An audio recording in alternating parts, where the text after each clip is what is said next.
Existe una pregunta incómoda y terriblemente difícil de responder que, desde hace medio siglo, amenaza con provocar serios problemas. Una de esas preguntas que no se afrontan a través de la verdad, sino del poder. Una pregunta que ha surgido del cambio brusco en el modelo de sociedad que hemos vivido en los últimos 100 años. Una pregunta que necesita ser respondida, pero todo el mundo quiere poseer la respuesta, hacerla suya, pase lo que pase, cueste lo que cueste. ¿Qué significa ser un hombre? En función de cuál sea tu ideología, las respuestas son muy variadas. Hay quien dice, el género es un constructo social y todas las conductas que asociamos a la masculinidad son en realidad cuestiones culturales que solamente sirven para perpetuar el rol sumiso de la mujer en la sociedad y en un contexto heteropatriarcal. Otra gente es menos serpentina y simplemente responden, el macho adulto de la especie humana. Hay quien dice que la masculinidad es una forma de deber, también quien piensa que es una forma de poder. Si le preguntas a la Real Academia de la Lengua Española, tampoco te ayuda mucho. Te dice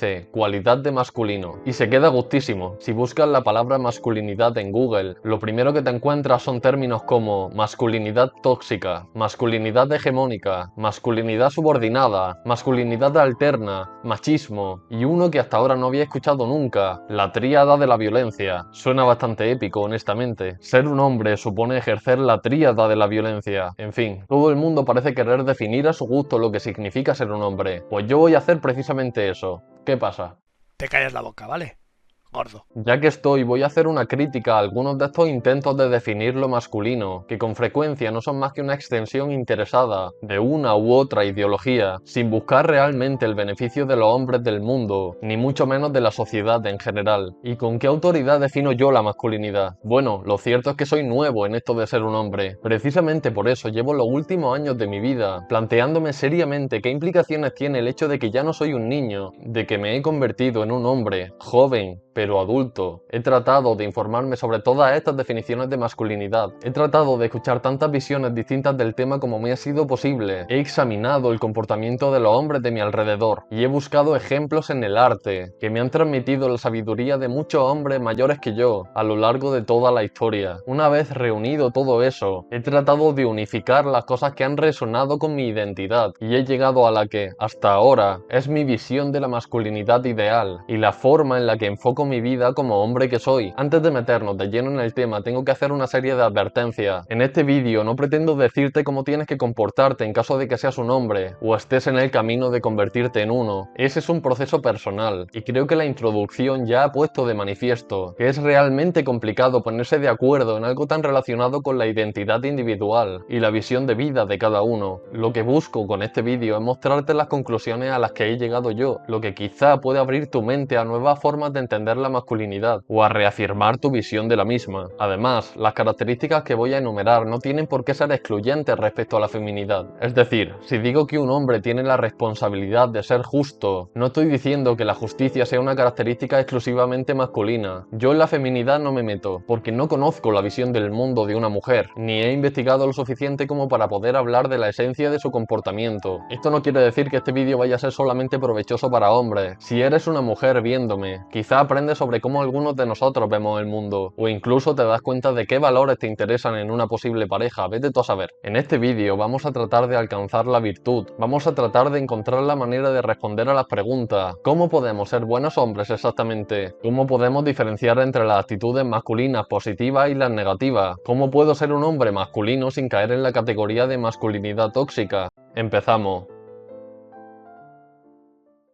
En la actualidad se distinguen dos corrientes de masculinidad mayoritaria, o como mínimo son dos las que hacen más ruido, las calificadas como nuevas masculinidades, promovidas por las ramas más progresistas de la sociedad y por el movimiento feminista, y los hombres fuertes, empotradores, ricos, alfa, sigma y todo eso, que son fundamentalmente representados por movimientos como la Red Pill, con exponentes como Andrew Tate, el fucking Yados, los Cristo Bros, etc. Comencemos deconstruyendo las masculinidades deconstruidas. El feminismo hegemónico sostiene que la masculinidad es un constructo social, una serie de comportamientos y actitudes que la sociedad espera de los hombres y que provienen exclusivamente de la educación. Estos comportamientos están diseñados para mantener un sistema de poder que favorece a los hombres y subordina a las mujeres. Por tanto, según esta visión de las cosas, la versión tradicional de la masculinidad debe ser destruida y recompuesta desde cero. De hecho, en España ya hay un buen número de cursos dedicados a crear estas nuevas masculinidades. Se busca, y cito, romper con esa idea adquirida socialmente que relacionan la masculinidad con la competitividad, la fortaleza y el ser duro. Todo esto presenta algunas ventajas sobre el modelo anterior, pero también una serie de graves inconvenientes. Esta visión de la masculinidad trata de romper con la imagen tradicional del hombre, pero para que esa frase tenga sentido, tenemos que comprender cuál es la visión tradicional. El hombre debía ser autónomo, fuerte, proveedor, decidido. Debíamos echarle huevos a la vida, evitar mostrar debilidad a toda costa, ser líderes, dominantes, competitivos, dejar fuera la parte más emocional del ser humano, asociada más bien al rol femenino. La visión más progresista hace mucho énfasis en permitir que el hombre se muestre vulnerable, que comparta sus emociones y esté en contacto con ellas sin reprimirlas. Eso está bien. También es cierto que a lo largo de la historia, nuestra dominancia física ha podido usarse para reprimir y ejercer una opresión autoritaria, y que eso no es correcto. El problema es que si retrocedes el vídeo, te darás cuenta de que el resto de cosas que también tratamos de derribar son virtudes. Creo que un hombre fuerte física y mentalmente, racional, decidido, ambicioso, competitivo, con capacidad de liderazgo, es mucho mejor que uno que representa todo lo contrario. Estoy de acuerdo en que es necesario establecer un contacto con nuestras emociones. Ser honesto contigo mismo supone admitirlas. Ser honesto con los demás supone dejar de ocultarlas. Pero de ahí a dejar que las emociones controlen tu vida hay un paso. Hay contextos en los que es importante ser capaz de mostrarte vulnerable, porque sin esa vulnerabilidad nadie puede conocerte de una forma lo bastante profunda como para amarte. Así que sí, es importante ser capaz de mostrarte vulnerable en el entorno de la pareja, con tus amigos, con tu familia, pero hay un salto grande entre eso y permitir que todo te afecte. La masculinidad tradicional confundía vulnerabilidad con debilidad, y ahora la seguimos confundiendo, pero en el sentido contrario. Antes, mostrarte vulnerable era entendido como ser débil. Ahora, ser débil puede pintarse como ser sensible o capaz de mostrar debilidad, porque no tienes miedo a ser vulnerable. Una cosa es poder llorar en el hombro de tu mejor amigo cuando se muere tu madre, y otra muy distinta es ponerte a chillar en público por un bicho, por poner un ejemplo muy tonto. Evidentemente, si tú en concreto tienes un trauma con los bichos, de verdad que no va para ti. No hablo de eso, era un ejemplo. Entonces, esta reforma acierta en algunos de sus puntos, pero en su esfuerzo revolucionario ha olvidado que buena parte de las características tradicionales masculinas, sin las despojas de la dominancia irracional, son virtudes y están bien. En efecto, un hombre no es más hombre por cómo se viste, pero cuando hablamos de que un hombre tiene que tratar de ser fuerte, no estamos diciendo que tenga que tratar de ser más fuerte que cualquier mujer, sino que debe dejar atrás su etapa de niño, convertirse en un adulto, un hombre, asumir las responsabilidades que conlleva la edad adulta, porque crecer no es sencillo, el mundo es un lugar muy complicado. Necesitamos personas competentes, racionales, fuertes, hombres, no niños, y recalco que estas características también las necesitamos en las mujeres, aunque haya contextos en los que se manifiestan de forma diferente. Y ya que estoy, no todo es un constructo social. Hay una serie de cuestiones que tienen un claro origen biológico. Por ejemplo, la testosterona es una hormona que regula la agresividad, la competitividad, la búsqueda de estatus. Las personas con una mayor testosterona evalúan los riesgos de una forma distinta. Se favorece la asertividad, la confianza en uno mismo y, en ocasiones, se presentan unos menores niveles de empatía. Y estas son tendencias biológicas asociadas a una hormona que está perfectamente estudiada. Una hormona de la que se sabe mucho, básicamente porque hay gente que se la inyecta de forma exógena para producir músculo, entre otras cosas. Entonces estos cambios se pueden ver entre hombres con distintos niveles de testosterona, pero es que los hombres tenemos entre 10 y 20 veces más testosterona que las mujeres. Ese puede ser uno de los factores que nos muestran por qué hay más hombres en los estratos más altos y más bajos de la sociedad. Si asumes más riesgos, eres menos empático, eres más competitivo, tienes más tendencia a buscar estatus, es más probable que acabes en una cárcel o como directivo de una empresa, dos entornos predominantemente masculinos. Y de nuevo, esto lo concluimos examinando solamente una de las muchísimas diferencias entre hombres y mujeres a nivel biológico, y que no solo nos afectan físicamente, sino también a nivel de comportamiento, gusto y visión de vida. Somos distintos, así que no